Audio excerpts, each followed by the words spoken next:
사실 유튜브의 어떤 이 구조상 행동에 대한 접근을 하는 게 좀 더 매력적일 것 같아요. 제 생각에는 클릭도 잘 되고. 그래서 어떻게 해야 되냐, 요거 해보세요.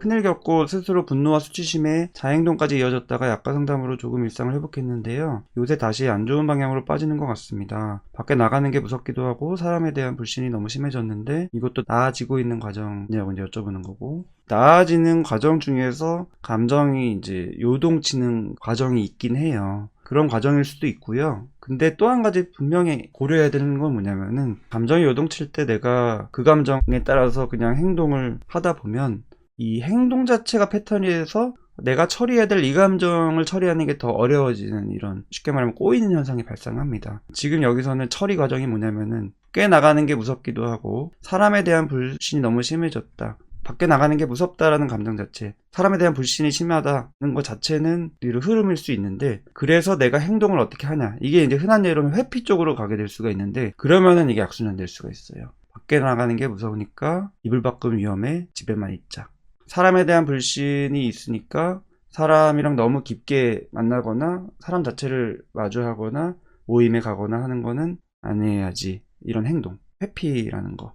감정은 타당하지만 그 감정과 분리해서 행동을 보셔야 된다고 제가 늘 말씀드리는 거. 두려움은 타당하지만, 불신은 타당하지만, 그거에 따라서 회피라는 행동을 하다 보면 악순환이 될 수 있는 거예요. 처음에는 밖에 나가는 게 무서워서 집에만 있었는데, 이게 이제 주객이 전도돼서 집에 있는 게 패턴이 되다 보면 집에 있지 않으면 무서워져요, 반대로. 그래서 원래 내가 힘들었던 그 감정이 더 커지는 거죠. 그리고 사람에 대한 불신도 마찬가지. 사람에 대한 불신 때문에 관계를 깊게 안 맺고 얕게 맺거나 모임을 안 갔는데, 그게 또 패턴이 되면 그 다음엔 또 뒤집어져서 내가 이렇게 얕게 관계를 맺지 않거나 누군가 깊게 들어올 때 불신이 확 들어요. 그리고 모임에 안 가는 게 패턴이 됐을 때 모임만 가면 또 너무 힘들어져요. 이런 식으로 감정이라는 게 행동과 연관이 많이 돼서 감정 따로 행동 따로 두 축으로 항상 보셔야 되는 거예요. 저는 주로 유튜브에서는 감정에 대한 걸 많이 다룹니다. 근데 짧고 굵게 행동치료 위주로 하는 경우들도 있어요. 사실 유튜브의 어떤 이 구조상 행동에 대한 접근을 하는 게 좀 더 매력적일 것 같아요, 제 생각에는. 클릭도 잘 되고. 그래서 어떻게 해야 되냐, 요거 해보세요. 행동치료 1, 행동이 이런 식으로.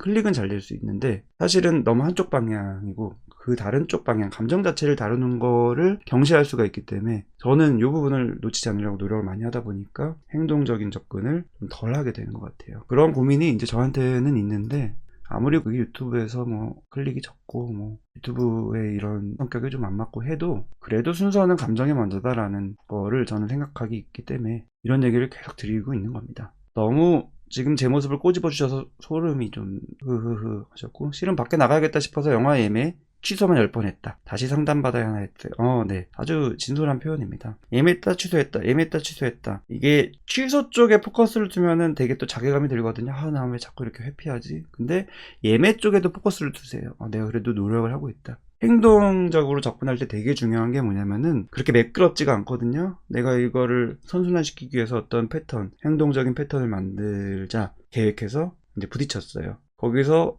바로 성공하고 잘 되면 너무 좋죠. 근데 그렇게 막 드라마틱하지가 않아요. 생각보다 사람은 별로라서. 하지만 더 중요한 건 뭐냐면은 그 시작, 내가 계획을 했다, 그 다음에 조금이라도 앞에 나갔다, 한 걸음이라도 나갔다, 그것 자체에 의미를 부여하셔야지 좌절하지 않고 계속할 수가 있어요. 그리고 계속하다 보면 점점 행동이 더 탄력이 붙어요. 영화 예매 계속하세요. 계속하고 취소 10번 해도 되고요, 100번 해도 됩니다. 계속 시도하고 하다 보면 또 한 번 뚫릴 때가 있어요.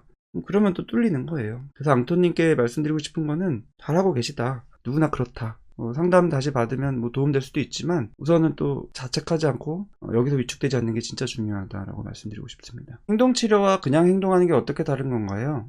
행동치료는 악순환적인 이 행동의 패턴, 그래서 더 감정이 악화되는 이거를 막기 위해서 선순환의 행동으로 바꾸는 거. 예를 들어서 회피를 했던 분은 회피를 안 하고 부딪히는 거, 이불 밖이 무서워서 집에만 있어서 그게 패턴이 되신 분은 조금씩 밖으로 나가는 거를 하는 거. 그게 이제 행동치료인데, 그걸 스스로 행동할 수 있죠. 근데 어려워요. 스스로 행동을 할 수 있었으면 진작에 했겠죠. 근데 그거를 치료적인 접근으로 치료자와 함께 하면은 좀 더 수월해요. 마치 PT 하듯이. 운동 내가 다 할 줄 알아도, 또 유튜브 보고 배워도 막상 헬스장에 못 가잖아요. 끊어만 놓고. 그 다음에 혼자 이제 헬스장에 가도 어떻게 해야 되는지 이제 유튜브에서 보고 하는 건 있지만 그게 내가 내 몸을 또 보면서 피드백 받는 게 없기 때문에 또 시간도 많이 걸리고 쉽지가 않은 것처럼 행동 치료도 치료자가 이 행동을 했냐 안 했냐 이렇게만 보는 게 아니라 어떤 준비를 했고 그 순간에는 어땠고 그래서 어떻게 했는지 또는 어떻게 못했는지를 다시 들으면서 그 부분에 대해서 피드백 주면서 코칭해 주면서 다시 숙제처럼 내주고 다음번엔 또 하고 이거 격려 받으면서 지지 받으면서 조금씩 앞으로 나가게 이제 해주는 거 이게 행동 치료죠.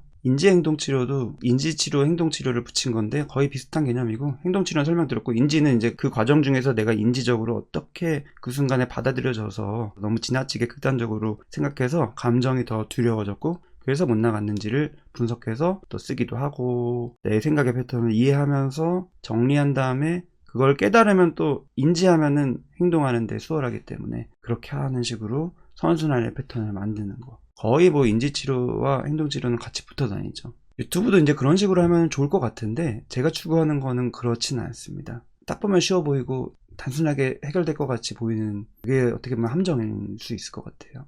그래서 저는 이면에 있는 감정을 계속 다루는 식으로 합니다. 다른 선생님들 채널 보면은 그런 인지행동치료적인 접근의 채널을 운영하시는 분들이 훨씬 더 많아요. 어떻게 해야 된다? 이렇게 해보세요. 하는 방법 이런 식으로 나오는 거. 그래서 그런 거를 좋아하시는 분들은 이제 그런 거 보시면 되고 제 채널의 색깔은 그런 거와는 좀 다르게 이면의 감정을 계속 다루고 그 질환이 내 질환이 아니어도 감정의 흐름을 계속 보다 보면은 가랑비에 옷 젖듯이 뭔가가 이해되고 내 감정도 그런 식으로 뭔가를 받아들이게 되고 그런 식으로 좀 되어가는 거. 된다 이렇게 되니까 너무 편하다라는 피드백을 주시는 분들도 많아요. 그래서 저는 굉장히 보람을 느끼고 상담하실 때 라이브 상담처럼 하시나요? 전혀 안 그렇죠. 상담은 무조건 듣기만 합니다. 거의. 이런 설명은 거의 안 해요. 초반에는 거의 안 해요. 한 1년 정도는 거의 안 하고 이것도 사람마다 다르지만 나중에 쌓였을 때 자기 감정 인식이 됐을 때 해석을 조금씩 해드리는 거고 그게 분석 치료예요. 아까 어떤 분이 질문했는데 마음 여는 게 되게 쉽지가 않아요. 몇 달 걸려요. 몇 년 걸리기도 하고 마음 연다는 게 뭐냐면은 내 감정을 있는 그대로 표현할 수 있는 그거 그게 쉬울 것 같지만 쉽지가 않아요. 쉽지 않은 이유가 내한테 다 있기 때문에 그동안 삶에서 주변 사람들한테 부모님한테 친구한테